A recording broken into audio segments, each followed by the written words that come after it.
presidential level. Allow me to introduce my guests this evening. I will start with the Movement for Change and Equity, M4C Vice President in charge of mobilization. I hope I got that correctly. Dr.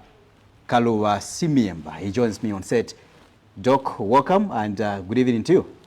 Good evening and a pleasant viewing to the viewers. Good to see you. Thank you so much. In the background, you didn't mention to me that I seem to have changed. What has changed about me? On a lighter note.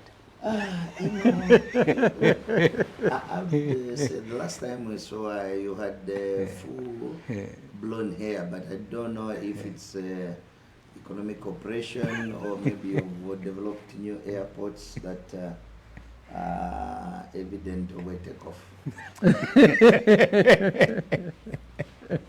I will leave it there, Doc. Thank you so much.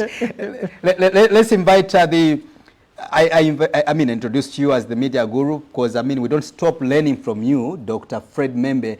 You are the pioneer of where we are today ourselves. I give you a lot of respect, I personally. And I believe this could be the position of some of my colleagues in the media. Doc, welcome and good evening to you. Good evening. Thank you very much for hosting me. And thank you so much for hosting us here. Thank you. Thank you so much. Let's get into it. Dr. Fred Membe, you've been picked as a presidential candidate ahead of the elections, the general election come August this year under the People's Movement. How does it feel to be among those who have been chosen or the chosen ones? It's a huge responsibility. It's not an easy undertaking. It's like they'll put a yoke on your shoulders, on your neck. But it's work that has to be done. Right. Those who made that decision have their reasons for doing so. We can't run away from responsibility. Right. In the social teachings of the Catholic Church, actually, it's a sin to refuse to offer your services when some talent is deposited in you. Right. So we have to do this job. A better society does not come on its own, like manna from the skies. It doesn't drop like that. We have to struggle for it. We have to work for it. And it's our duty to create a better society, a more fair, a more just, a more humane society. A society with compassion. A society with love for fellow human beings. We have a challenge today. One of our fellow human beings, one of our fellow citizens, one who was at one time one of our presidents in this country, has been lying, his body has been lying in the morgue for over 8 months now. That doesn't show a fair society. Right. That doesn't show a society that can be said to be just. That doesn't show humaneness. You can't keep a family mourning for this long. Their lives are at standstill for more than 8 months now. Right. They are in pain. They need closure.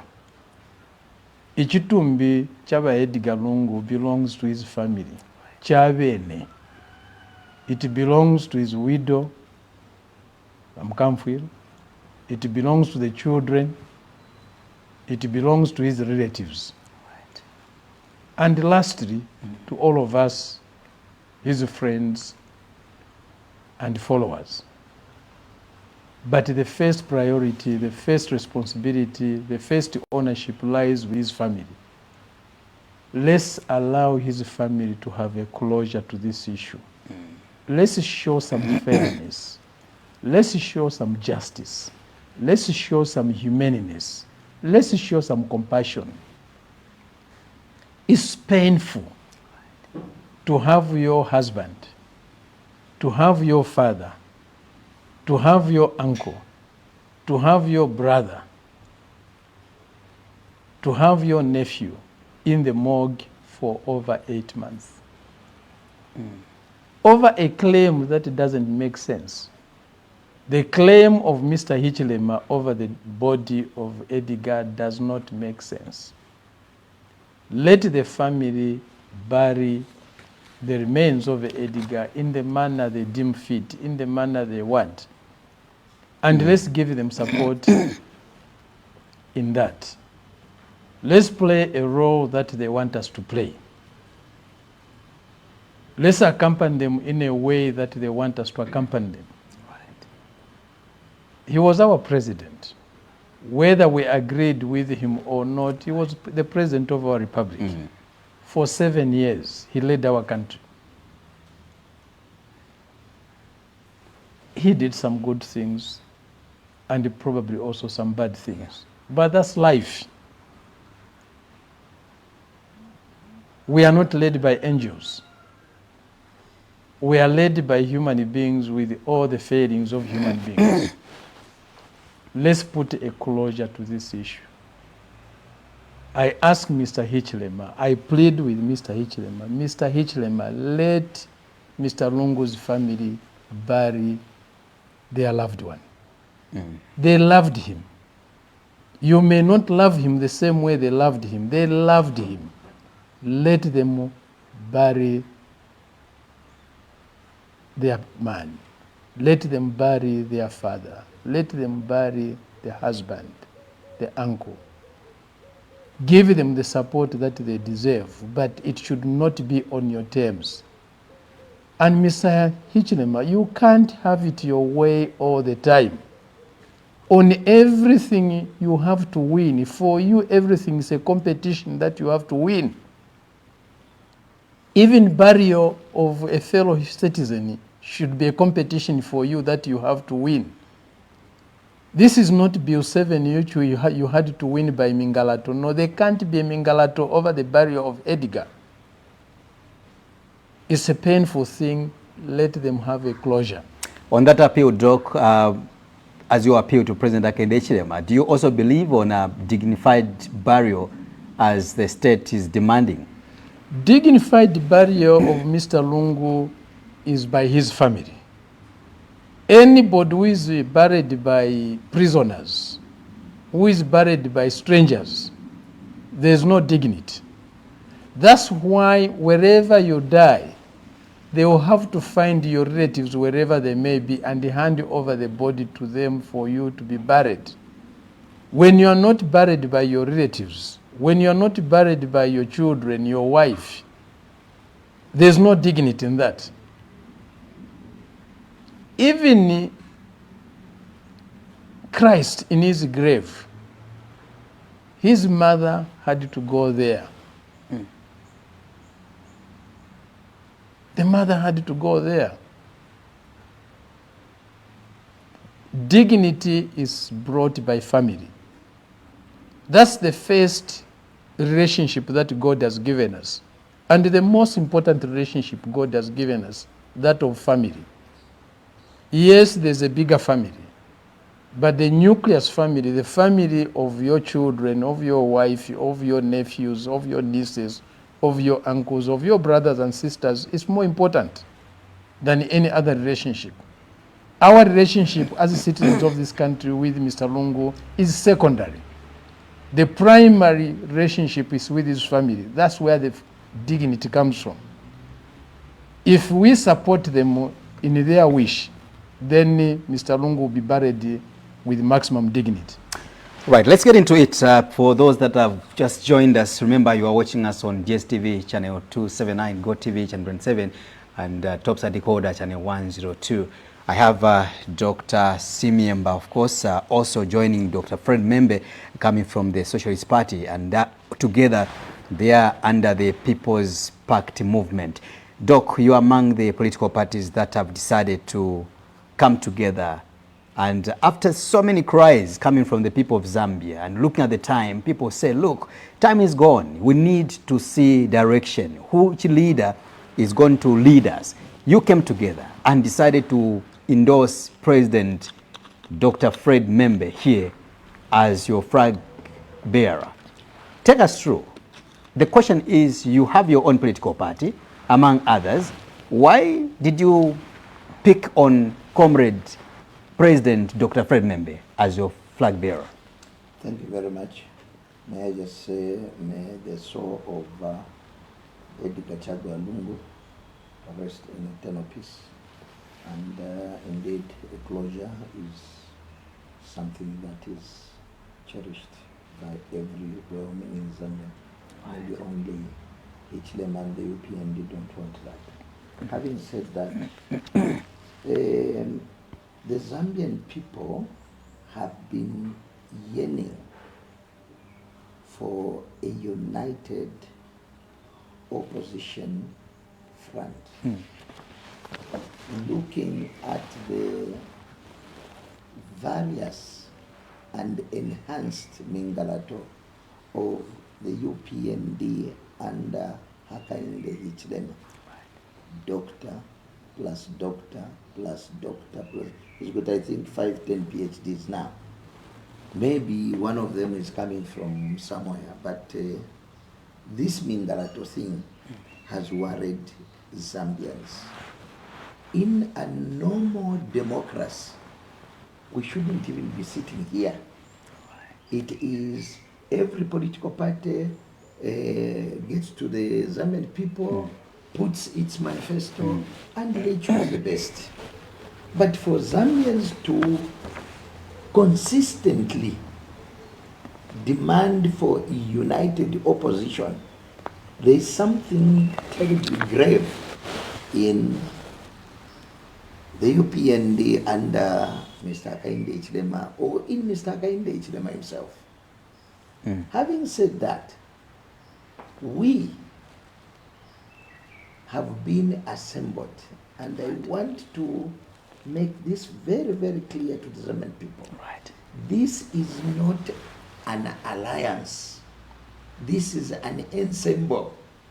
The Zambian people themselves, in all walks of life, decided that they have a vehicle which has not been registered today. It was registered even before we registered the Movement for Change and Equality. In 2011, they registered the People's Pact, and they have been using it in various elections to actually propel and support good candidates who they deem fit to be that which person can lead us from season to season. In 2011, the People's Party all around worked to support the candidature of Michael Chilufya, and he became president. In 2015, the same People's Pact worked all around. These are citizens of walks of life to propel Edgar Chagwa Lungu. When he was a lame duck, he didn't have resources, he didn't have the so-called intelligentsias, he didn't have anything that you can talk about. But the People's Pact, the people themselves, supported that candidature, and he became president. Of course, in 2021, I don't think Hakainde Hichilema was supported by the People's Party. I don't know why. But here is this People's Pact of 2025 going forward. It has come with an enhanced realization that leadership is not only political actors and the politicians. There is leadership in the clergy. There's leadership from the trade unions. There's leadership from the student unions.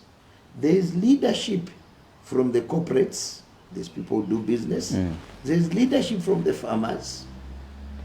There's also leadership from the traditional leaders.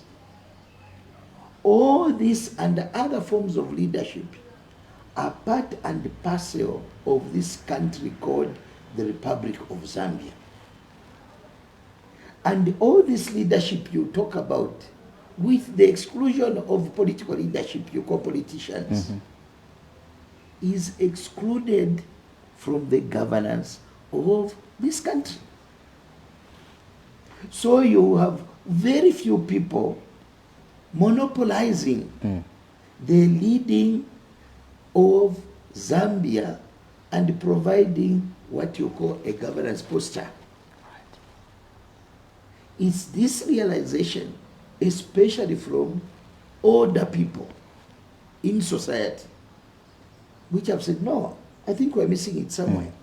Politicians have been failing us over and over and over and over. Right. And the recent happening is a very big pointer.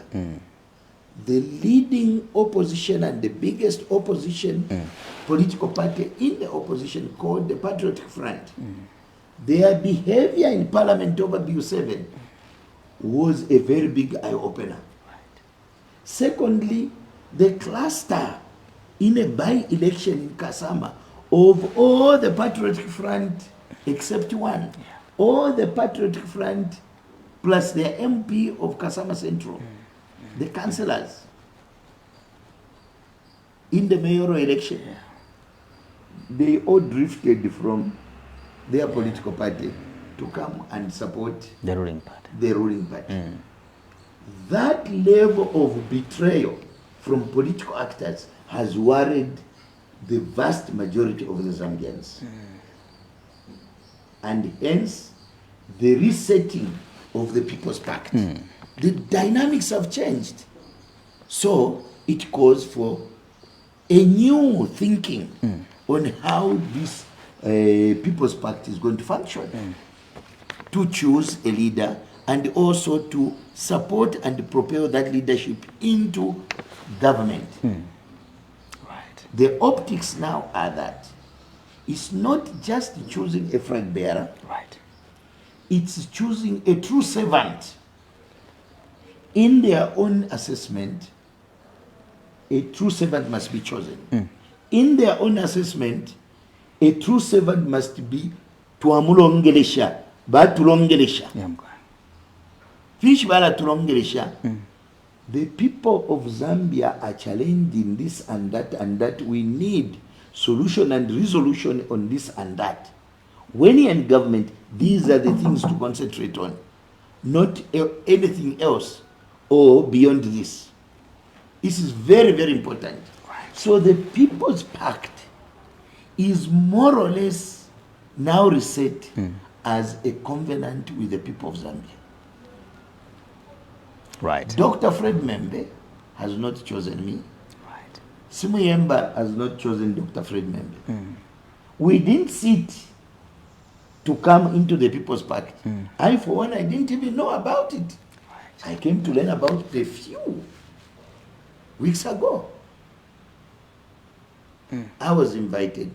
He was invited. Every one of us in there has been invited. And there are many, many people who will be reviewed, who have been invited. On the leadership function or portal of the People's Pact, these concerned leaders from all walks of life and society have taken upon themselves. They are only ceding, the initiators, they are only ceding 30 to 40% to political actors in us. Right. 60% to 70% will be reserved to them. Right. Because otherwise, they are also the majority. Correct. The people of Zambia are the majority. The political, I don't think you will even make 1%. You So are giving few. us even 30% of control, muchinshifye. Uko bati abani ntungulushi bala bama representatives besu. Right. Otherwise, muchinshifye no lose. But they are saying we have to all participate in the governance of this country because they no longer can trust a politician 100%. Looking at history and looking at what is happening currently. Just on there, I'll come back to you. Let's hear from Doc and how prepared you are. I know that, you've been bestowed with a huge responsibility now. The country has spent 5 years, 4 years bickering around. The church has tried to advise you in the opposition to unite. When the late President, Dr. Edgar Chagwa Lungu, was still alive, he came on board and said, look, he singled you out. He saw the prominence in you, perhaps, and perhaps maybe the leadership that Dr. Fred Membe, can you come? We have to unite. That was the message of the late ECL. Still, the country, or you from the oppositions, you don't seem to be coming together. But now, you seem to be the main man so far, because you've been endorsed by a quite number of people, as Doc has mentioned here. The question is, how ready are you to lead this movement, as it were, going forward, with a few months remaining before the elections? Vatila infu mushitungulu lafye. Abateka abachitefintu vantu. Leaders lead, the people govern. If it was left to me alone, this task would have been impossible. I would not be able to carry it out. Even you hosting us for this interview, you are contributing to the construction of leadership, to the work of the leadership that has been chosen. It cannot be done by a single person. What we are looking for is not a Messiah, because a Messiah we already have in Christ, and there will be no other Christ. What we are looking for is not a single genius, but a collective genius. Unfortunately, the way things are structured is that on the ballot paper, there has to be a name of an individual and not a collective. If it was possible to have a collective on the ballot paper, I'll be the happiest person. But there will be a name put of individuals, us as individuals. We may be 20 of us. Unity is not an easy thing to achieve, especially where society allows pluralism, allows multipartism. It's not easy to achieve unity. And we see it in our general life as a nation. We have so many chiefdoms. We don't have one chiefdom. Even within a chiefdom, there are so many chiefs doing their own, with a certain levels of autonomy as well. We are a Christian nation with so many Christian denominations, so many. Even within a certain category like evangelical, there are so many churches within that.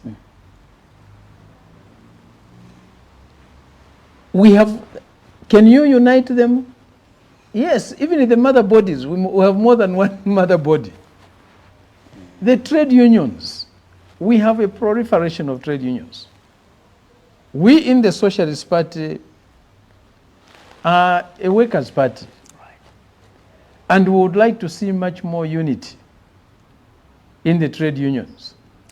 We would like to see one union, one industry, or one industry, one union.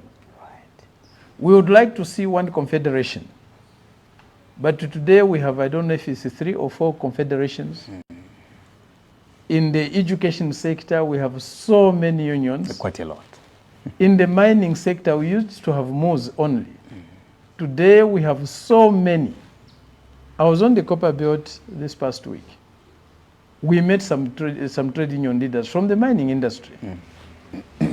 We raised this question with them. They also want unity. Right. But they are failing to achieve it. They are failing to achieve it. And they need help. On their own, they are saying they will not be able to unite their unions.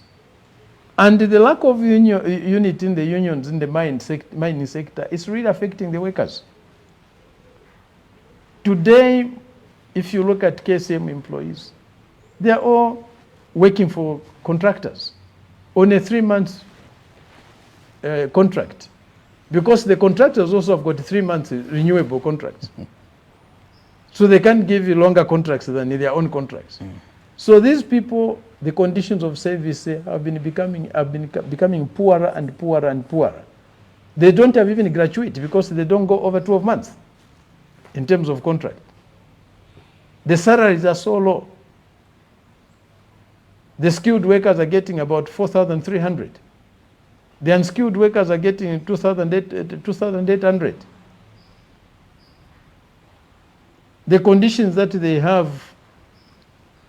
they used to have, are gone. The unions are impotent. For the last 3 or 4 decades, we have never had a strike, a meaningful strike in this country, because the unions are so weak. They have been fragmented. And the employers play them around. So it's not only the politicians that are failing to unite. When you achieve any form of unity, you celebrate it. We want it, but it's not easy. The politicians want it. The traditional leaders want it. The religious leaders want it. The citizens of this country want the opposition to unite. And it's not only for us, just political unity of political players, but we also need the unity of all our people as a force, because the politician is not the only leader. We have the traditional leadership. They are authentic leaders of our people. We have the religious leaders. They are authentic leaders of our people. We have the business community. It's also providing leadership. We have the trade unions. In their weak state, they are still leaders of our people. We have the professionals, to which I would include the journalists. I would include you in the category of professionals. You are also leaders of our people. You set the agenda for public discourse. You maintain the values of society. You call everybody to order on the path society should take. So you are leaders, providing leadership. And you also need to participate in the construction of the leadership that should take charge of the country. And also in ensuring that the policies that society adopts are the right ones, are the appropriate ones, and they can take us out of the poverty levels we are in today. We have very high poverty levels, extremely high poverty levels. 60%, according to the 2022 June-July survey. 60% poverty levels. I hear now we are hitting the 70s. And that's too high poverty levels. In a country where also the population growth rate is so high. The national average population growth rate is 3.5%. The urban areas are hitting 4%, which means every 12 years to 15 years, the population is doubling. But what policies do we have in place to ensure that in 12 years, 15 years, we'll be able to take care of a population of 44 million Zambians? Because today we are 22 million. In 12 to 15 years, that will double. How is education going to be like in 12, 15 years, according to the policies we have today? What about housing? What about water and sanitation? What about jobs? Health services, transport, urutoshi. How are things going to be? When you talk about poverty levels in the country and the increase you've just mentioned, is this a political, a message coming from Dr. Membe and the People's Movement, or it is a realistic approach, or what is happening on the ground? Because when you ask those in power today, they will tell you that Zambians have come to understand the good side of the UPND and how they have transformed the economy from where we're coming from as a nation to where we are. I've interviewed quite a number of people in government, including Honorable Mwetu, I think 2 weeks ago. He did mention that from where he stands, Zambians are quite happy with the way the economy is so far. I'm not politicking. I'm not even talking about the UPND or the opposition. I'm talking about us as a people, as a nation. Right. The figures I was giving you are not from my head. Correct. They are coming from Zamstats, the government agency. These are arising from the 2022 June-July survey that was carried out by Zamstats. Zamstats produces these figures so that the planners, the leaders of this country, of our people, can see where we are and be able to plan where to take us. If your population is increasing by 3.5% per annum, on average, 4% in the urban areas, what that means is every 15 years, 12 to 15 years, your population will double. They gave us a population in 2022 of 21.9 million. Yeah. Today, as I'm talking to you, it has exceeded 22 million. Which means in 15 years, you'll be looking after 44 million people plus. You are struggling to look after 22 million people today in terms of education, in terms of health services, in terms of housing, in terms of food and nutrition, in terms of jobs, and so on. You have so many children on the streets. So many. You have so many young people in the compounds without jobs.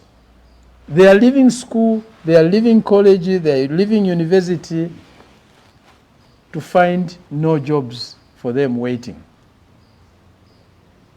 They are starting to produce children who they can't look after. This is not politics. These are issues that cannot even be tackled by a politician alone. Political leadership is not enough to deal with this. We need societal leadership.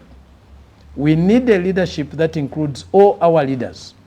The leaders I've mentioned, the traditional leadership, the religious leadership, the business leadership, the intellectuals, the trade unionists, to come together to tackle these challenges. These are huge challenges. I'm not playing politics. The figures speak for themselves. Our population used to double after every 20 years. Now it's doubling 12 to 15 years. What policies do we have? Let's interrogate, regardless of what's brought these policies. Let's just look at our education policies.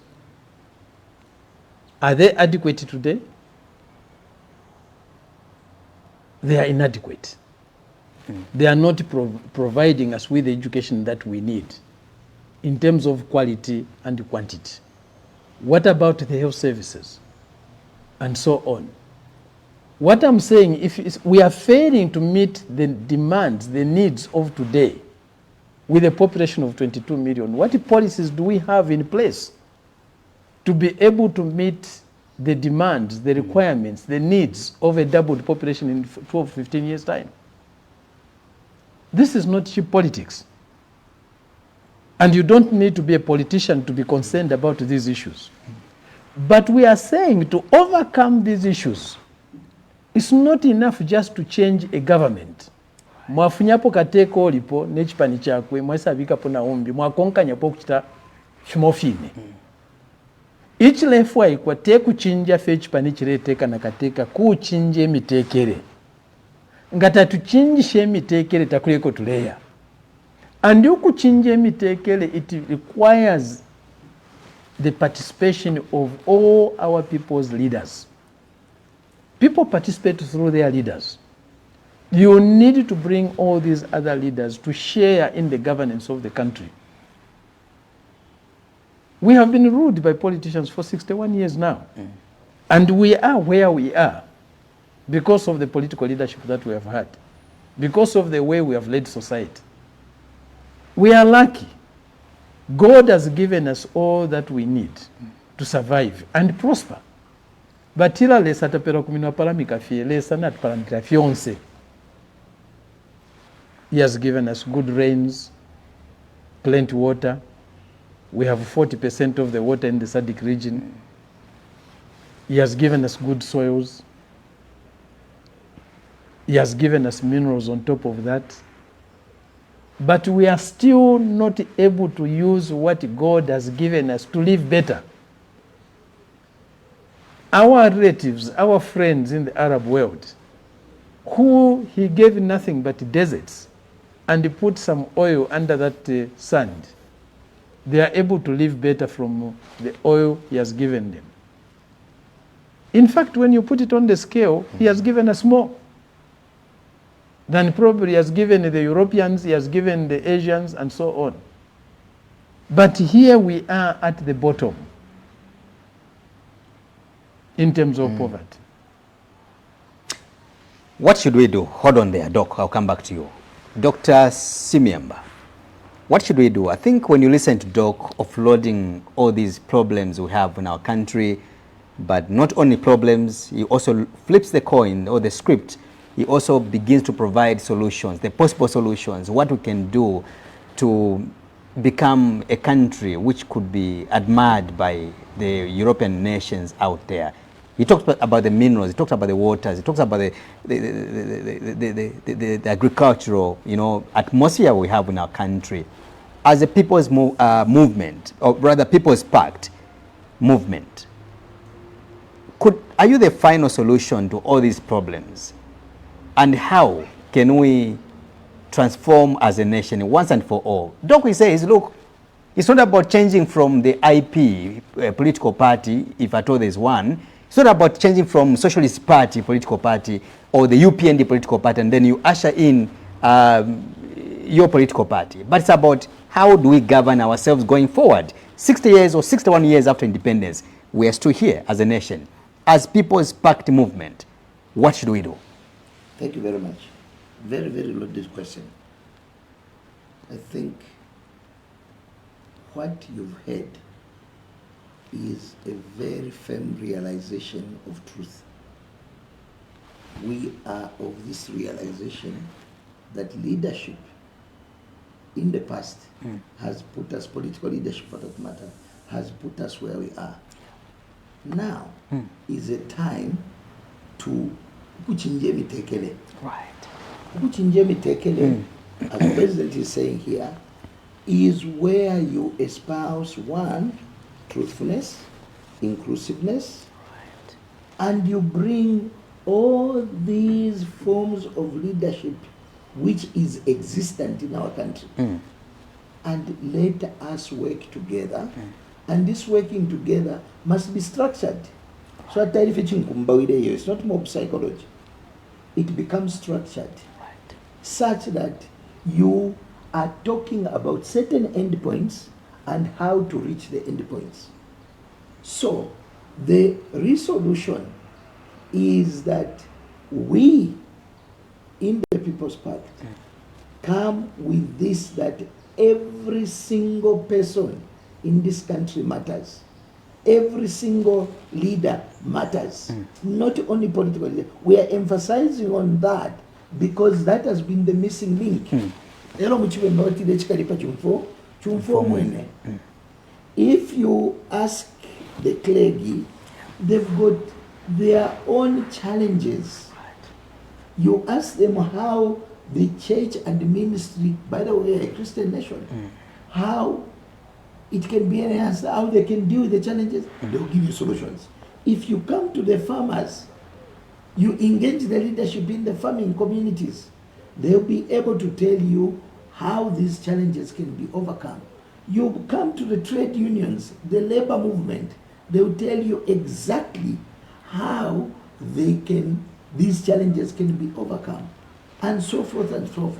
Now, here is a situation where in the past, we feel political leaders are know-it-all. Because I'm a president, because I'm a minister, because I'm MP, because I'm mayor, then I know it all. And it has actually proved that the know-it-all syndrome does not work, and it has not worked. So the leadership we are trying to espouse and invoke is that leadership that is very inclusive. And it must be participatory by all people in Zambia, but it must be structured. And therefore, even the policies, you see, there's been a notion in the past where political parties come with manifestos from Lusaka, going to Shangombo, going to Chama. This is what I'm going to do for you, without any dim of consultation with the people locals out there. Because we think we know it better than them. But this leadership you are seeing turning around the tables is that even in manifestos, I'm sure you've seen the Socialist Manifesto, you've not seen the M4CE Manifesto. What we are saying as a realization, let us depart from top down. Can we go to the people, consult on them, engage them? The solutions are within them. Then we structure it together, and then we say, how do we move from here going forward? You've seen the UPND, especially in issues like Bill 7, they say, we've consulted, but which personnel, when you put them under pressure, that's when they dust their bags and they start running to go and consult. Within 2 days, they've had 11,000, 12,000 consultations. Counting to every 3 minutes they were talking to a person. That kind of consultation is rocket science. What we are talking about here, and we are bringing to the people of Zambia, is an inclusive government where citizens will participate in the formulation of policy, in the restructuring of the economy. They have to be consulted. You don't have to be doctors to restructure your life. You know what is your human need. Everybody knows what is food is. Everybody knows what shelter is. Everybody knows what a road is. Everybody knows when the pain in the head, you've got a headache, you know, you don't have to be told. But how does a resolution come? You sit together and somebody say, in fact they say the best doctor, you ask the medical doctors, the best doctor is a patient himself. But if the doctors come with the syringes, you are sick, bakola say nyereti nicho balekula sa tabishiwe balekula sa meishi balekula sa shani, you find that there will be no solution. They sit down with the patient. Where is it paining? What is troubling you? What is your history? Where have you come? What is this in your family? Is there? You sit and they come up and then they say, oh, that is diagnosis. That engagement is diagnosis. And they come to say, now, here I think Uyu Alayoku from the Future Clinic. And you go to other aspects of them. Or they prescribe medicine because they've engaged and they've come to know, because they're trained, they come to know. So what we are talking about is that even public servants are very important in the governance and leadership discourse. Apparently, we have seen politicization of all government institutions, adulterating them to fit into the whims and thinking of those in leadership. This has become very dangerous, and it has not helped us, where the whole country, the whole population is crying, is complaining, is not at peace, is stressed. But you mentioned one, that gentleman from Choma Mwetwa, who in his own view, and he used the words rightfully, I was hearing, in his own thinking. And you see, when leaders lead by opinions, they become opinionated and they can't listen to advice. They can't even listen to the complaints of the people. They can't even consult because they are opinionated. So our way of doing things going forward is from our ensemble to now what we are going to do. Before elections, we're going to engage the people who are just coming from the Copper Belt.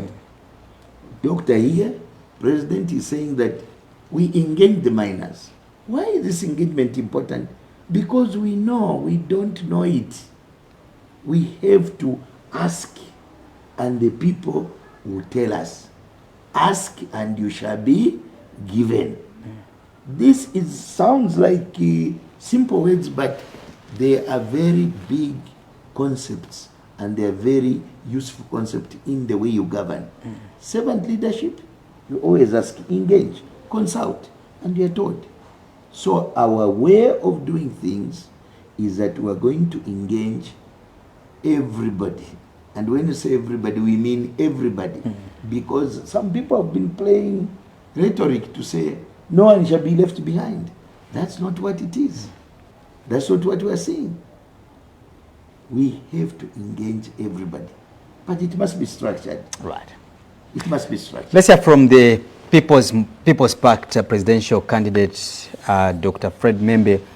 The workers are watching the program right now, and just a few days ago, the government announced 700 kwacha, which is a salary increment for the civil servants. When I go through your manifesto here, I know that you don't just represent the Socialist Party, but you are representing the People's Pact movement. But however, permit me from this second to borrow some of the wordings in here where you are advocating for a better, conditions of service for the workers. And earlier on you mentioned that in Zambia we've got a weaker, trade union or unionism which is going on, which can't advocate for better or improved working conditions for the workers. And they are watching the program right now. Some are civil servants, and someone will say the government just a few days ago increased our pay by 700 kwacha. What is your take over that? Is this the approach of the People's Pact movement going forward? Comrade IP, I think the starting point is that this country is ours. Right. Nilesa uwatupele ekyalo eki. Nilesa uwatuletere muno. Ekyalo eki kyesu. Balitupera kulilesa. Kyesu. It's not for other people, it's ours. And it's ours to develop. To develop so that we can live better. It's not the responsibility of someone from some other place, some other country, some other continent to come and develop our country. It's our responsibility. Given to us by God. It's a responsibility given to us by God. So that we develop this country and live better. God wants us to live better. He doesn't want us to live in poverty and in hardships. But we have to work to earn a living. If we don't own the economy of this country, the country that is ours, the economy is owned by other people. It's controlled by other people. The benefits that we'll get from this economy will be very small, will be very limited. So how do we own the economy? You own the economy by owning and controlling the economic activities in this economy. We were talking about unemployment, very high levels of unemployment. Why should we have such high levels of unemployment when God has given us everything? Abundance of minerals. Young people are going in the bushes, in the rural areas, to dig gold. Running away from poverty, trying to escape unemployment. They go into areas where there's gold to dig and other minerals. We send soldiers,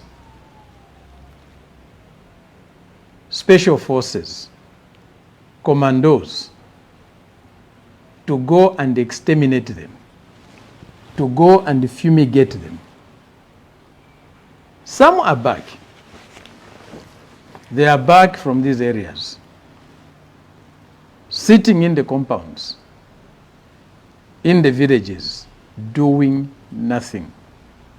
Soon the crime rate will increase. There's no alternative given to these young people. They didn't go into these mining areas to play. They went to work. They want work. The form of mining that is there by transnational corporations, take for instance KCM. KCM is supposed to be employing 15,000 people. That's what they were supposed to employ. Yep. But today they are only employing 5,000 people. And look at the wages. Skilled workers are said 4,300 per month.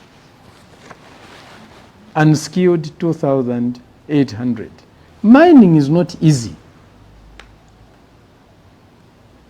Today, a miner is earning the same amount of money that a house assistant or a house worker is earning for such risks, and they are dying. They are dying in these mines. What we are saying is, let's have an economy that recognizes the ownership by our people. These minerals are owned by the same people who have sent soldiers to chase. Should we allow illegality to go on? There's nothing. We are supposed to stop illegality at the same time. What illegality? Illegal mining. Let's go back. That's the justification coming from the head of state. To illegality. What is illegality? These mines that the transnational corporations today own were owned by our people. Before our people were mining. They were mining on the Copper Belt and other places. They owned these mines. Vamwisa didn't come to even to do serious exploration. They simply took over the mines of our people on the Copper Belt. The Lambas were mining there. The Kaondos were mining there. They simply took over their mines without compensation. Where is the illegality? Who is illegal? If we have to look at illegality, where is the illegality? And I've said, these minerals are owned by all of us collectively. If I go and try to get a benefit from what belongs to me, is that an illegality? All what government needs to do is provide the services required, provide the order required, together with these people, and let them mine. We are seeing what is happening in Ghana. They have wiped out what they are calling illegal mining. It's almost gone. Even the word illegal soon will disappear from the Ghanaian vocabulary. Let's help these young people who wanted to mine than chasing them with guns, than fumigating them, than exterminating them. Let's simply help them to mine. Provide the services that are required. Let's give them the best areas to mine in, where the minerals are much more to the surface and the cost of mining them is much lower. And where the concentration of minerals are higher, where the grades are higher. Let's put our people there. If they exhaust the capacity, it goes much underground, then we can move them to another place, and those with more resources can go deeper. Let's organize the purchasing, the selling of those minerals so that the black market is taken away. What we need is more mining. The more people mine, the more people produce, the more income the country has. We are looking to hit 3 million tons production. Yep. We can easily hit it if we allow mass mining, more of our people to mine as much as they can. But of course, let's provide an orderly manner of mining than chasing people, and work with them. If a mine needs policing, let's have police there together with the miners themselves, combining to produce the security that is required, an environment that is required. Let's send the leadership there. We can organize this much better. What the government is trying to do is the easiest thing. Exterminating people is easy. And how sustainable. And when you have a force of soldiers that you have trained that have got nothing to do, and you give them guns and you give them ammunition, to fire a gun is not difficult. To fumigate is not difficult. What is difficult is to provide a system that works to put these people into productive engagement. That's what we need. We need more mining. What are we going to do with all these people who are returning from these mines and they are now in the compounds doing nothing? So we are removing crime. What we are saying is crime from the mines and bringing it into the compounds now. They have already started breaking havoc because they have nothing. Break-ins in the houses at night will increase. Crime will increase. Are we going to send the soldiers again into the compounds to fumigate them from the compounds, exterminate them from the compounds? Soon they'll start coming even to where the leaders live, although they are properly secured. But there's no type of security. They'll get them soon. Wow. What is needed is to provide our people with a source of livelihood. If we don't, what is the use of political leadership? What is the use of government? These people want to work, and you are telling them you can't work.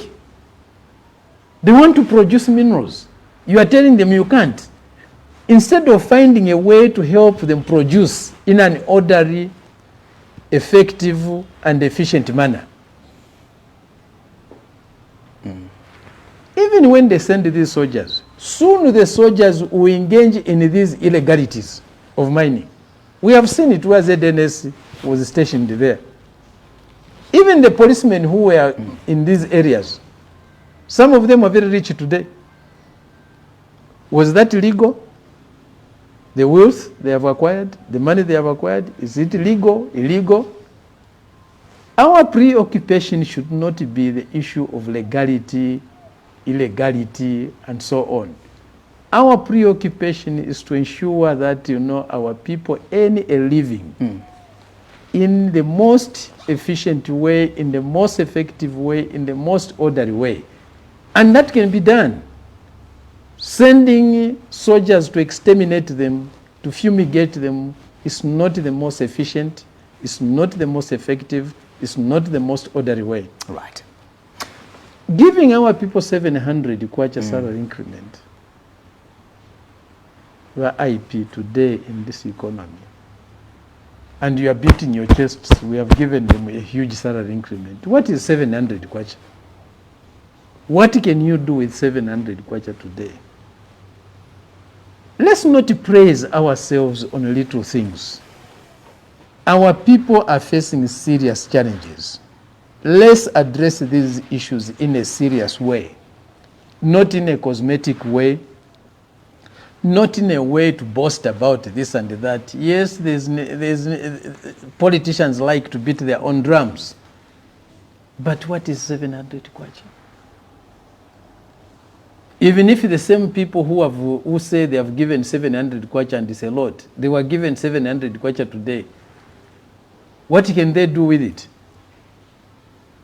Every human being eats. And these people were given 700 kwacha, they eat much cheaper food than the other side. What can you do with 700 kwacha? Mushtemo talk time. Mushtemo amalasha. Electricity units. Pay for water. Pay for medicines. Transport to and from, both for yourself and the children going to school and so on. What remains out of that 700 kwacha?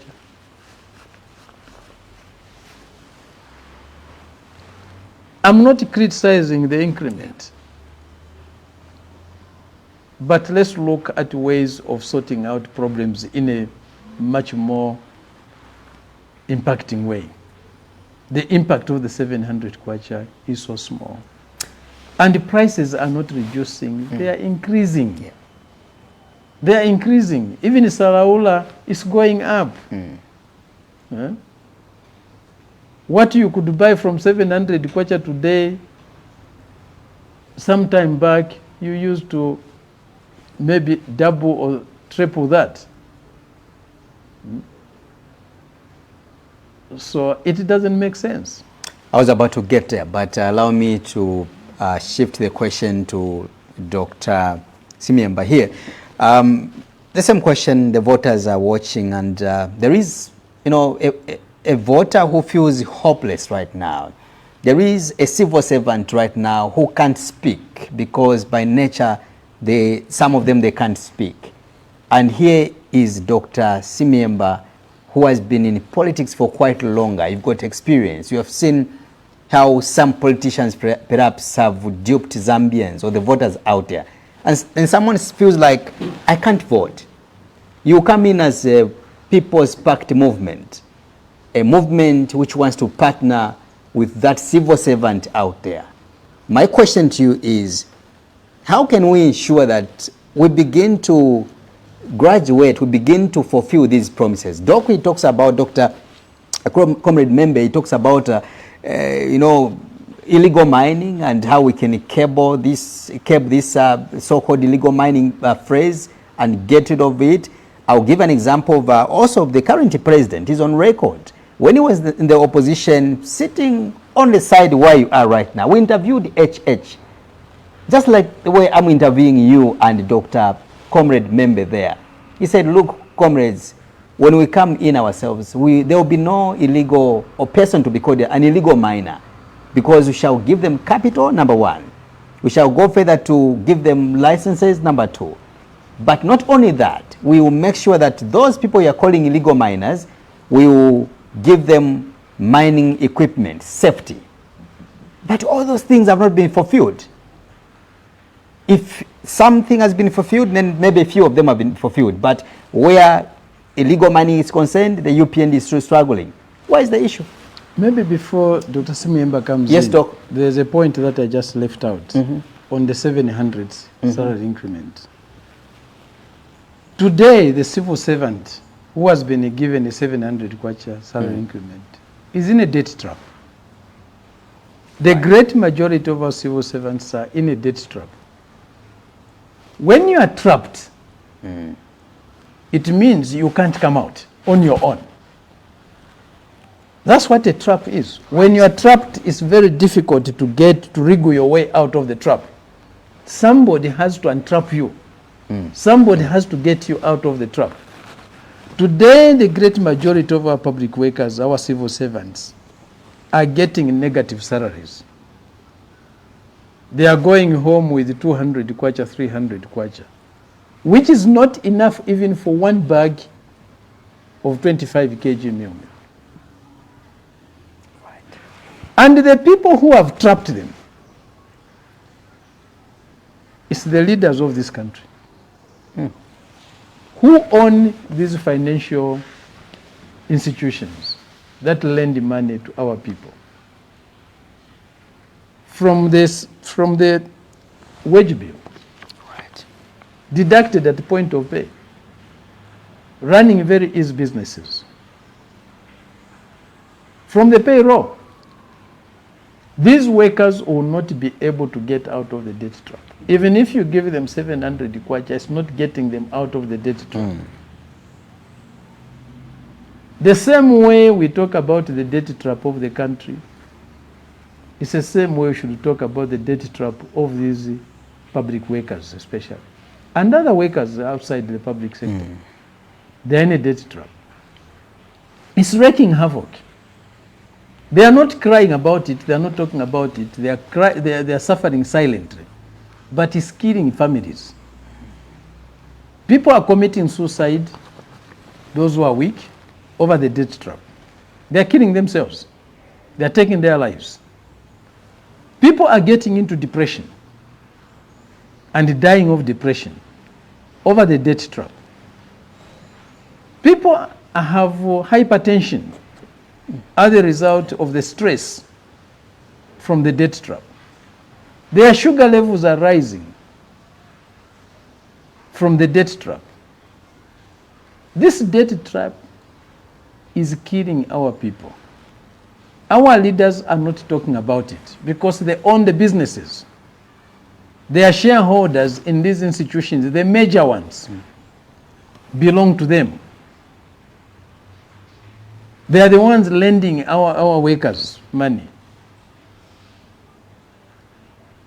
You can't live like this. Every month, from month to month, is stress, increasing stress, increasing stress, increasing stress. It can't work that way. Again, it's not making promises or pointing out. And we are not saying we alone should solve these problems. And we alone have the monopoly of wisdom over these issues.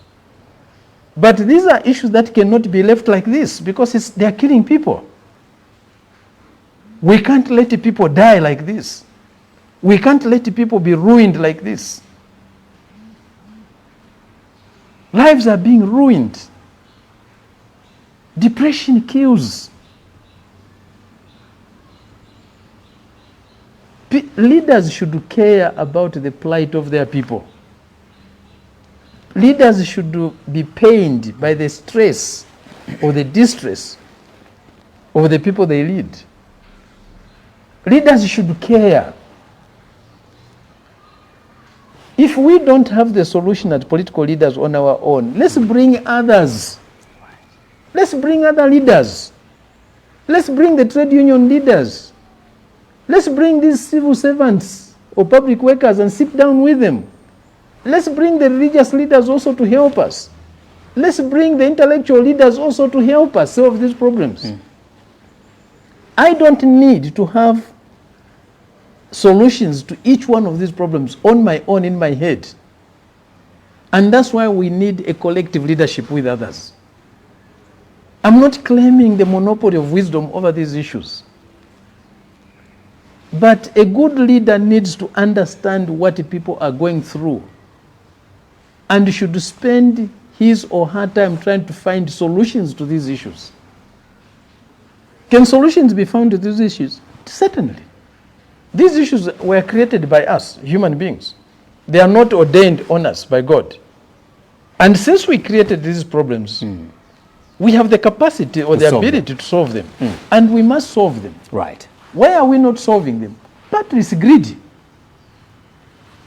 These areas where our young people used to pick some stones, some minerals, today they are fenced.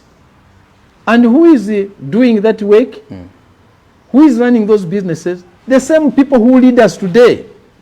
They are the ones benefited from the mine dumps and so on. They have collected all this, they have fenced them. Look at the names. Go to the copper belt and look at the names. Who is who? You will find there are people connected to the highest offices in the land, highest political offices.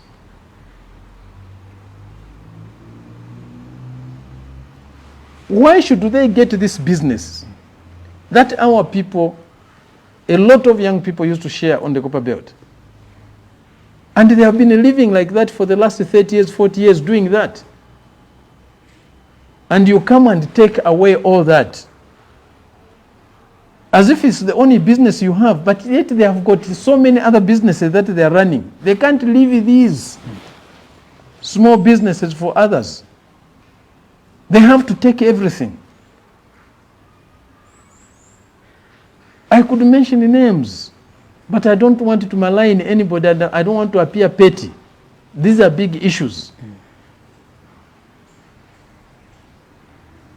If they have got a conscience, they should realize that other people also have the right to live,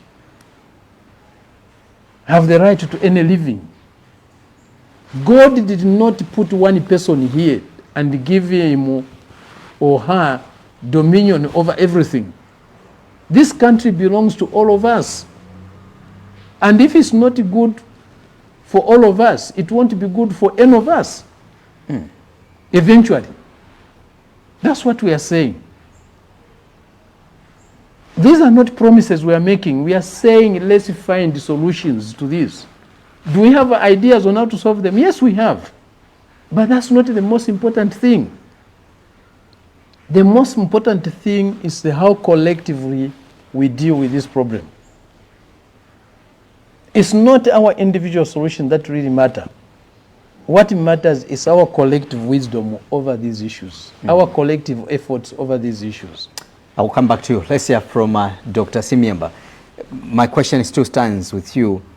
How can we ensure that we take away the tag of these illegal miners? But also, most importantly, is the issue of, by you, the politicians, failure to honor your own promises. Why don't you stick to the script you normally use in the opposition? When you get into government, you begin to behave the other way. Thank you very much. One of the optics of this People's Pact is not just word and word.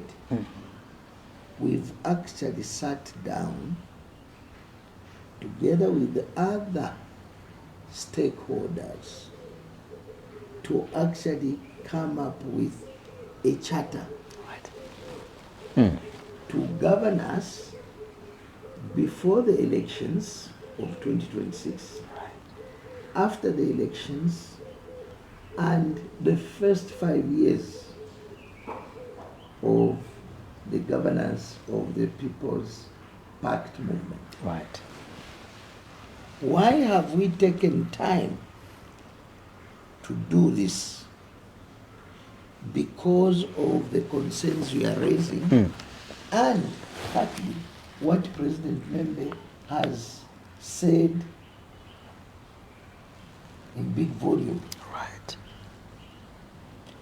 The people of Zambia have been shortchanged by simply greed. Greed comes from mediocrity. Right. The leaders who have chosen to use the people of Zambia, harvest that power from them, because the power to govern is the people's. But the power to govern is theirs. So you harvest this power from them, and when it is entrusted in you, you start abusing the same people.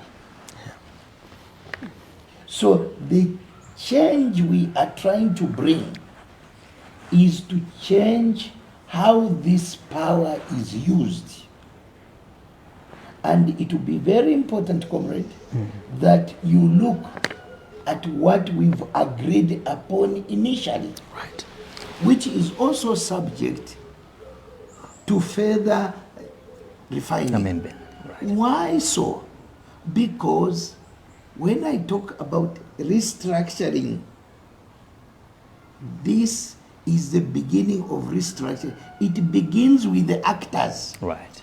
The actors must be put into a position where they have very little room to outmaneuver others. Because everybody is important. And this is only chastened in a legal framework because the People's Pact is a registered entity. Right. Because we challenge the Electoral Commission, Brown Kasalo is now saying, no, go and register it at the Registrar of Societies. Whatever. That is not our interest. There's a registered political party in the Socialist Party. We are using it as a SPV for electoral purposes. There is this political party, we can use it for anything else. There's another political, we can use it for anything. But what we've done is to look at the challenge as it is. And how do we make sure that Dr. Fred Membe will not be, if he is, will not chameleon and become a greedy president or a greedy person, and he becomes runaway president. We've had to agree so that he'll be held accountable for what is signed for, not what he has agreed to only, but what is signed for. By, you said the word endorsed. Endorsement is not only one way. Right. It can be two ways. Right. In a contract or an agreement, or into a charter, or a treaty. What we are doing exactly that, like we have to hold ourselves accountable to certain benchmarks and yardsticks before we get into that power. And I talked of a covenant. Extend it, there will be other covenants. What are these covenants? UIP can enter into a covenant not with Dr. Fred Membe, not with Sumuyemba, but with the People's Pact government in waiting. You as an individual have got this right. Why have we opened it this far and this way? Is to allow for this amiss inclusivity and participatory issues by the citizens of this country. President has gone further to break it very simply. This country belongs to all of us. God did not make a mistake. Why should it be that some of us or a few of us, when we are into this privileged position, we start abusing the trust of others and we start abusing them? Why should it be like that? Then we are into direct collision with the thinking of God. And this is a Christian country.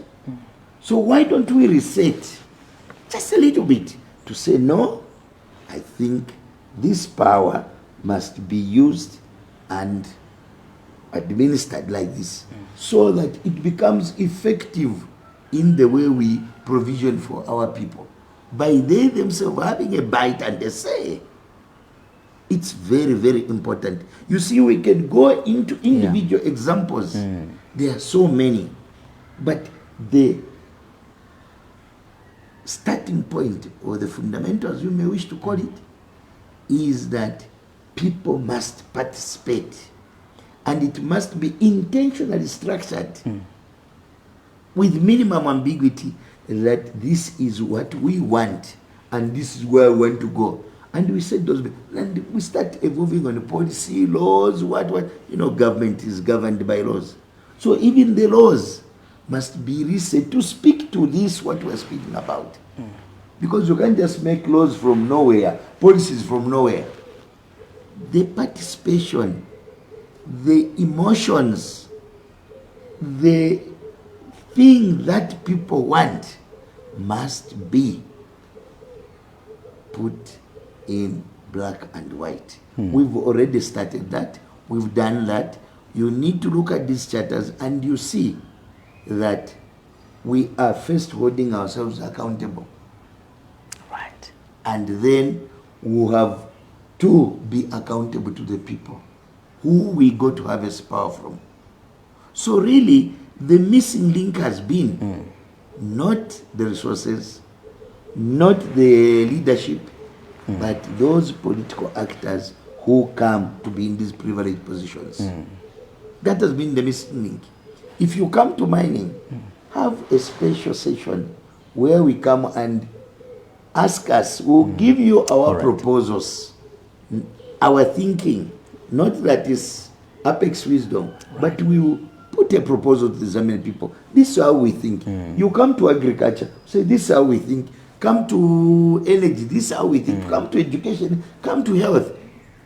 We'll be able to say our proposal. We're going to have, I think, quite a number of series as we go on. I know this is an election time, so people, I think it will be important to hear much more from the People's Pact movement going forward. So I think we'll be able to discuss Maybe I about just that. add one thing on Yes, Doc. the question you asked. Yes, Doc.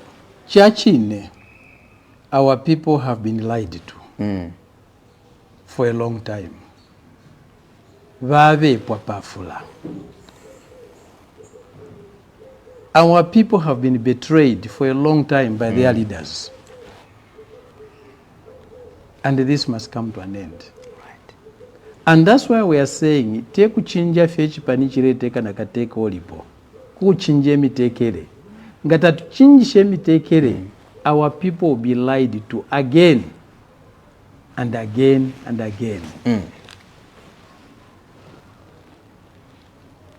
If you have been lied to several times, you must take the necessary precautions to ensure that you are not lied to anymore.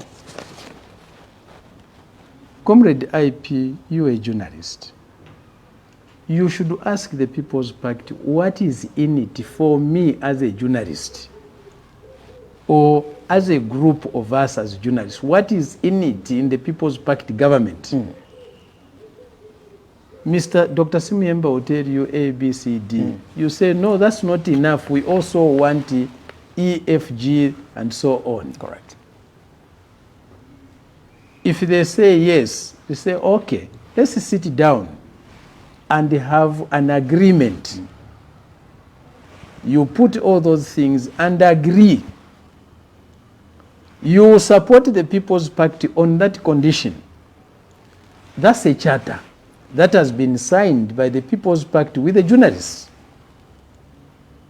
either as individually or collectively as a profession. We sign that charter. And you are there to monitor. And in part of the charter, there must be a mechanism for you to ensure that you participate in realizing those goals, those objectives, in a clear way. You have to participate from day one. You should say, natufika. Mukwae nifitua mfueni. We have come to start implementing what we agreed. From day one. If not, vala minyunya. These so-called illegal miners, they need also to sign a charter with the People's Pact saying, you are saying this, these are our demands, these are our needs, this is what we want. We'll support the People's Pact if we agree on this. Can they do it again? Because they've done it before. Illegal miners have done it before, where they are being called by a leader. There was no charter. There was no charter. There was no charter, and there was no mechanism for implementation in which they participated. They were told, we'll do this for you. It was not that we'll do it together.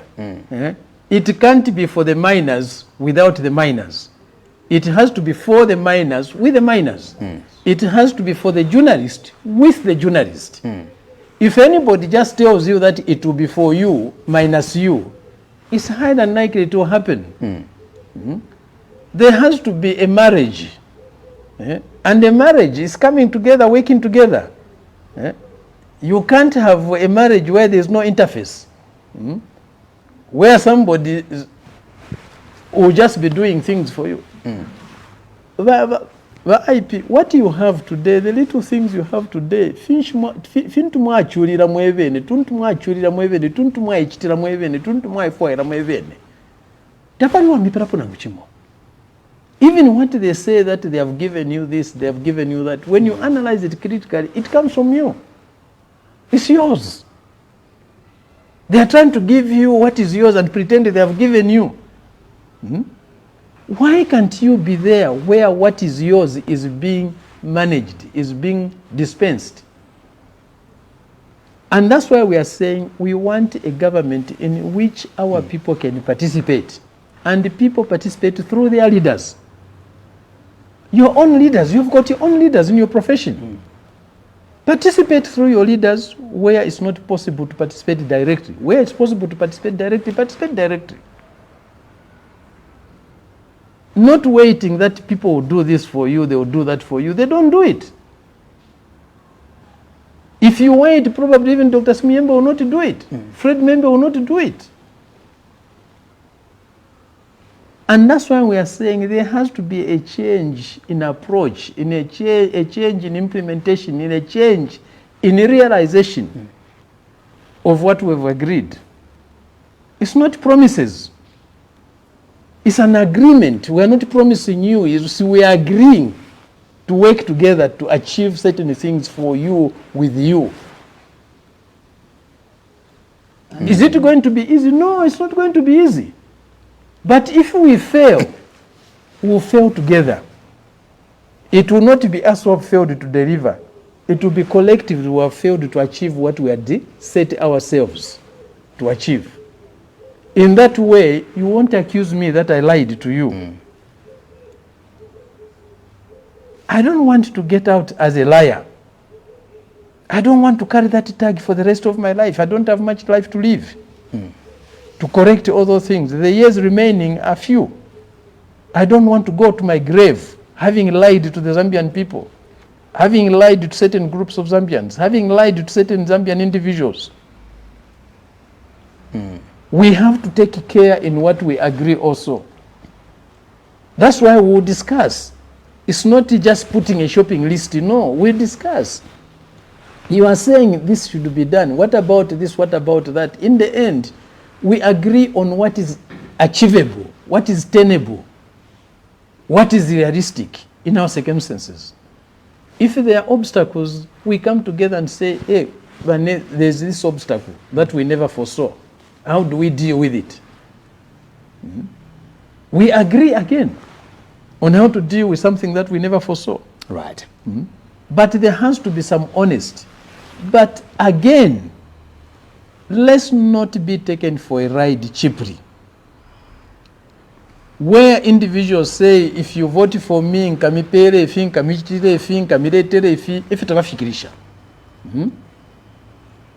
And today with the social media, it's very easy to popularize oneself. Push in more money into the social media, you get certain results, then they start saying, oh, it's popular. Popular for what? What makes you me popular? I start going around, I'm the most popular, but member says, Fred member, vote for him, join him, the most popular. Without asking, what has made Fred member the most popular? Why is he popular? How is he popular? Where is he popular? When did he become popular? What is he popular for? We need to ask these questions. If not, you'll be fooled. You'll be fooled by manipulation of the social media. And you take yourself to a slaughter. You create a monster of your own. We don't have time. 61 years after independence, we cannot go for cheap experimentation and carelessness in constructing leadership. Leadership matters. Leadership of a country, of a community matters. Even biblically, we are told, where you don't have good leaders, there are problems. Let's construct a leadership that we can work with to get out of our problems.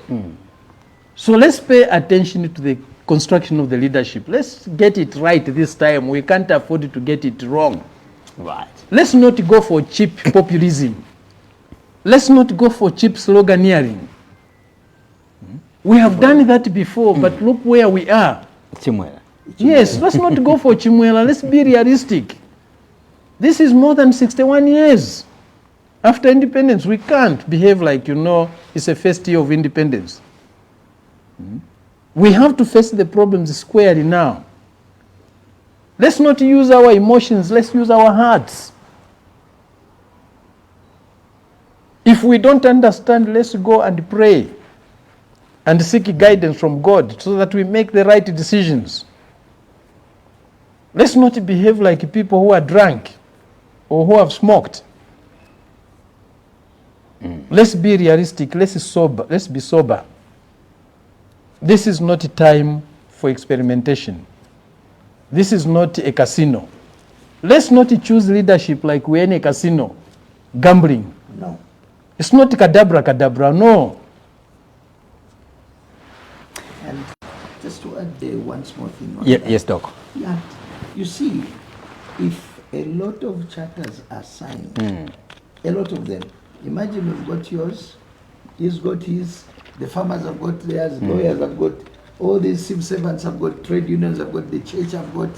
Tell me if there are 20, 30, 50 charters, and then a president or a government chooses to go against these people, you'll just be saying, what kind of a government are you? What kind of a government are you? What kind of a government are you?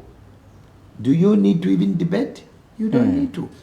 Because the signature of those in government will speak volumes of who they are. But in addition to what the President has said, The evaluation of a leadership begins now. We are appealing to all walks of Zambians. Come to the People's Pact. We shall be advertising where we are found across the breadth and length of the country, so that you find us, you engage us, and you'll be able to hold us accountable. We don't want to experiment. Let's discuss how we deal with our problems today, so that the future generations are guaranteed. We cannot be gambling anymore. At least for us, we are saying we do not want, borrowing his word, abracadabra kind of leadership. We don't want. Where you are saying something today, tomorrow you come and do 180 U-turn without even blinking, lying through your mouth, through your teeth. It's very dangerous. Let's deal with matters of corruption, Doc, and also, I mean, you are both doctors. That's one thing I'm grateful about this interview. So Dr. Simiemba and also Comrade Dr. Fred Membe, let's deal with matters of corruption, the corruption fight in Zambia. If you ask those in power, unfortunately, I can only refer to the current administration because they're the ones in power today. They will tell you that it hasn't been easy for them to transform the country or the economy to the levels where it is today. When they came in, they found a lot of problems. When they came in, they will justify to you that they found the coffers were empty. There was no money, so to say. The mining sector was almost dead. Corruption was at peak. And the HH comes in and they tell you and I that, look, we are going to fight corruption tooth and nail. 5 years down the line, a few months before the general election, how would you evaluate or assess the UPND's fight against corruption? In line of that, doctors, permit me to give a reference to what happened about a fortnight ago, where we did see the son to the late President Dr. Edgar Chagwa Lungu in Daliso Lungu, who lost properties in corruption-related matters, as it were. Where are we, Dr. Simiemba? My brother, corruption is a vice that eats up the very fabric of society. Corruption is not a simple linear crime. Corruption is complicated. The question before us is that, have the people before us not been saying or fighting corruption?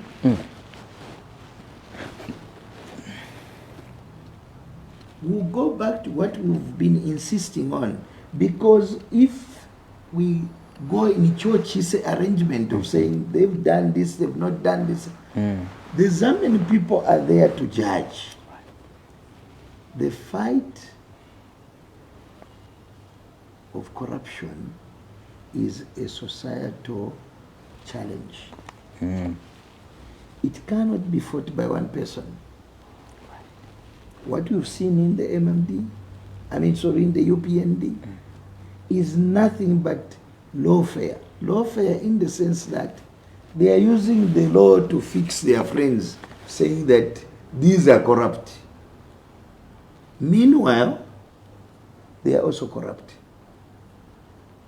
The people of Zambia are seeing 5 years is not a small period. The people of Zambia are seeing. So we can start listing what they've not done, but that will not change what must be done.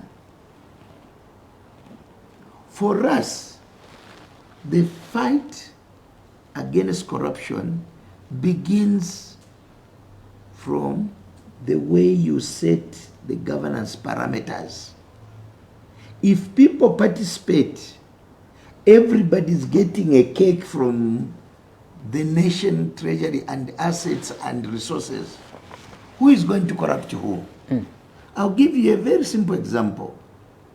When we were growing up, ayamataba mulemo naya twalela adika amasaka panse mumusebofye. No one will steal because everybody was producing maize. They were real bumper harvests. Today washafeka ameda palya walasanga na batapa na beba. Nemo ko bene balasa to babebe. Why? There is poverty. There is lack. There is hunger. Though Mwetwa sees it differently. Akainde sees it differently. The people are able to feed it. People are corrupting because they daily need services and goods. People are getting corrupted because they lack. Even those who have in government who agreed, they go into this equation. Fighting corruption is not a linear thing, and will be able to demonstrate how a government reset, organized, and a fair government can allow for inclusivity and participation and deal with these vices without even spending too many millions of dollars or kwachas. It's possible, it's doable, but you need people to be there. How can you be corrupt? How can I corrupt you when we all participate? No one is left outside. We are all into it. How do we start corrupting each other? How do we start stealing? We are transparent. We are participating. When we say there's a budget here, we are all seeing what is happening here. We are all participating in the decisions. We are seeing the disbursements. How do you become corrupted? How do I corrupt you? How do you corrupt me? Because we are into it. But when it's them and us, and we are very few here, you can do anything, move on to solo, and this is what is the status quo now. Right. I just want to end there, Yes, to leave Dr. Fred to amplify. Doc, you may pick it up Yes. from there. The fight against corruption will not achieve much if it's not based on noble and selfless sentiments. But again, even if it's based on noble and selfless sentiments, it also needs to be based on correct and fair ideas and practices.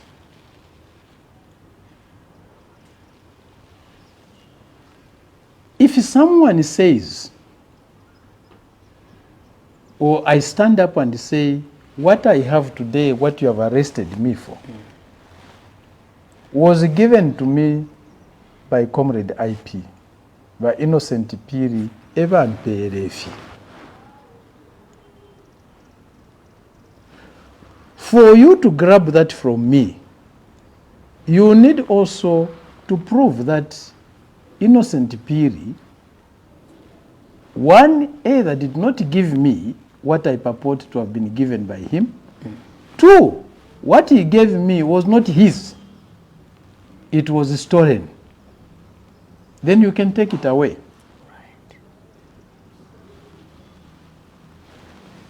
President Edgar Lungu's family, the members of his family who are in court today, most of them, if not all of them, have said what they have grabbed from them, what they are prosecuting them for, was given to them by their father or their husband. That's what they are saying. I do not recall or remember any time President Lungu was taken to court or anywhere to be interrogated on what he gave to his wife, to be interrogated on what he gave to his children, or any court record that has found that President Lungu stole. There's no case that I can remember, as far as I'm concerned, that showed that Mr. Lungu stole, and here is a conviction. So what he gave to his children was stolen property. What he gave to his wife was stolen. They never called him to and asked him about those things or arrested and prosecuted him for those things. So how do they grab these things? Again, that's why we are saying there's need to have the fight against corruption based on noble and selfless sentiments, and equally or likewise based on fair ideas and practices.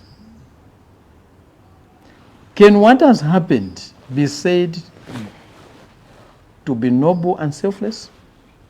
Can it be said to be based on fair and correct principles? I say no. Let's do things the right way. Even if it calls for our greatest effort, let's do them the right way. And things in these cases have not been done the right way. They have not been done the right way. And even the timing of all these things, why not pend these cases until President Lungu is buried? You can't do that to a family that is in mourning. You are piling up more and more pressure on them. Where is the humanity? Where is the compassion? For us, the fight against corruption will not start with anybody else. We have said this repeatedly. It will start with ourselves. We have no right to fight the corruption of others before we start fighting the corruption of our own. If we come into government in August this year, the first fight against corruption is of ourselves. We have no moral right whatsoever to start fighting the corruption of the previous regime or regimes without starting of our own. You have to clean your house. Yes. Are there corrupt people in SP? Are there going to be corrupt people in the People's Pact? They will. There will be corrupt elements in SP. We have said it, we get into office in August, by December, there will be some people from SP who are under prosecution or have been convicted and they are in jail for corruption. Why do I say so? We are not perfect people. There are comrades who you give them 1,000 kwacha for a party activity, maybe they will deliver 200 or 100 kwacha. The rest they pocket. And those comrades will not stop at party money. They will go for government money, which is more. And it won't take long before we catch up with them. And there will be no exemption from president all the way down. We have to account. We can't call other people to virtues which we ourselves are not ready to practice or abide by.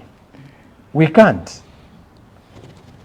The corruption index that has just been released, I was reading in the newspaper today, we have dropped by 7 places. Right. In short, corruption is increasing, it's not reducing. So what corruption are our friends fighting that is increasing? Yeah? Who from the UPND has gone in? Who is close to Mr. Hichilema has gone in for corruption? Are you telling me there's corruption free in this UPND government? They are so virtuous? They are so holy? Certainly not. The same charges PF people are facing in court. Today, if UPND was fair in applying the law, there would be so many people from UPND who are living beyond their end income, who have assets they cannot explain. The same issues of vehicles that are beyond their earnings. How many from UPND will be arrested today People who were walking in August 2021, they had no vehicle. Look, go to their houses and see how many vehicles are parked there today. That cannot be explained by their income, their end income. How many businesses do they have? How many houses do they have? Can they explain them? Have they been called to explain? The only people you hear being called to explain their wealth is from the PF government. Is that the way things should be? If where the UPND today is where the People's Pact government is, together with the Socialist Party, you would see so many people from the Socialist Party being asked to explain how they have acquired this and that. Mm. And if they fail, they would go to jail. There are so many people in UPND today who have a lot of wealth. Do we have to wait for the next government to come and start calling them? Is that the way it should be? The fight of corruption is not a one-off thing. It's a continuous process. Mm. It's a continuous process of refining ourselves, of self-correction. Weaknesses should be rectified. Mm. Mistakes should be corrected as we go. We shouldn't wait for the next regime to come and deal with the previous regime. That will not be a fight against corruption. That will be just retribution. It will be vengeance. It will be something else. We want to avoid that. Right. Dr. Simiemba, as we go, I would want you to face into the camera and speak to the Zambian out there. What should Zambians expect in the next 5-6 months from now as we go to the elections? And why should the voter out there decide to vote on the People's Pact movement, which is a combination of the Socialist Party and its leader, Dr. Fred Membe, who has also been endorsed or picked as a presidential candidate for the People's Pact movement, together with your team? Thank you very much. A very quick comment and appeal to the Zambian people. My fellow countrymen, you've seen alliances come and go. Some have been born stillbirth. But here is a People's Pact, a pact that has been there from 2011 up to now. We have already a settled and chosen candidate to lead us into the election of 2026. That is Dr. Freddie Membe. Why have we chosen Dr. Fred Membe? I think praises will not cause any difference. Dr. Fred Membe has distinguished himself not only in politics, but in business and in career.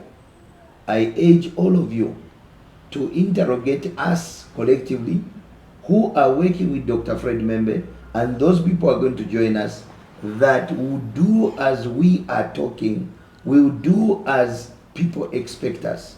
And that can only come by you, the Zambian people, coming to join the flanks of the People's Pact. You are all welcome, and let us transform this country together, because this is the agenda of the People's Pact, not only us, the political actors, but all the stakeholding citizens of this country. Zambia is for all of us, and may God bless you. Thank you so much, Dr. Simiemba, for that. Let's hear from Doc. When you formed the Socialist Party, you've been leading thousands of people. Now, your family has grown from Socialist Party members countrywide. You now have the People's Pact movement, which has picked on you from all the political parties, or amongst all the political parties or the political party alliances we have in Zambia. You've been singled out, meaning that you've got a huge responsibility going to the election this year. The question I have for you is, why should Zambians vote for the People's Pact movement together with your entire family members under SP? The Zambian people have seen a lot. They know where they are coming from. They know where they are today. And they know where they want to be.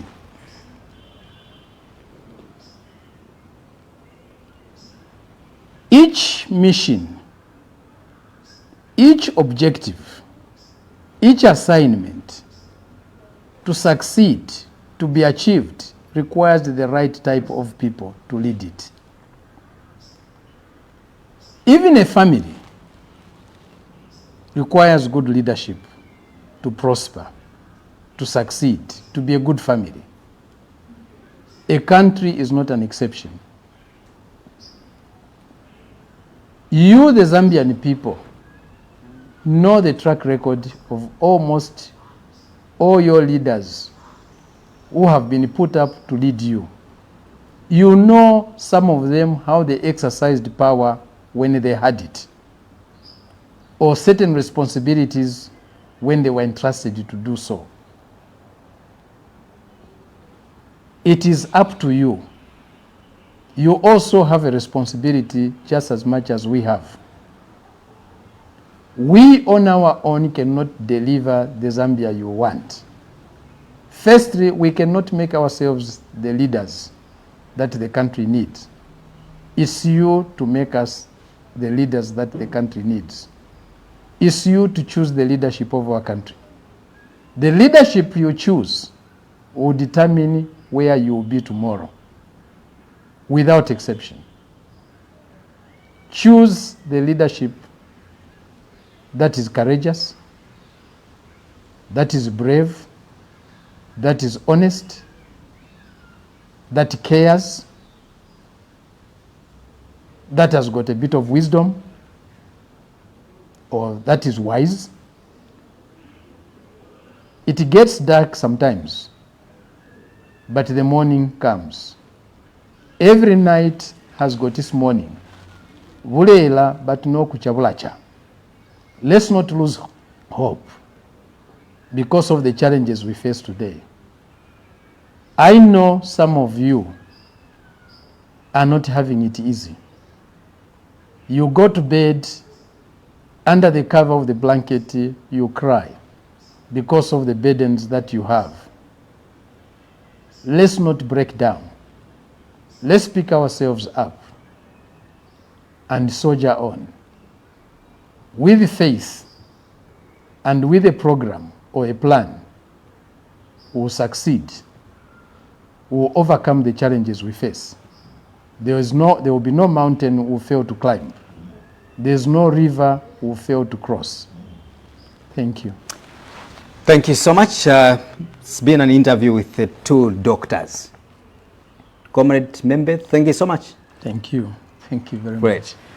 Dr. Simiemba, thank you so much for joining us. Thank you so much, and God bless you. Thank you so much. You've been watching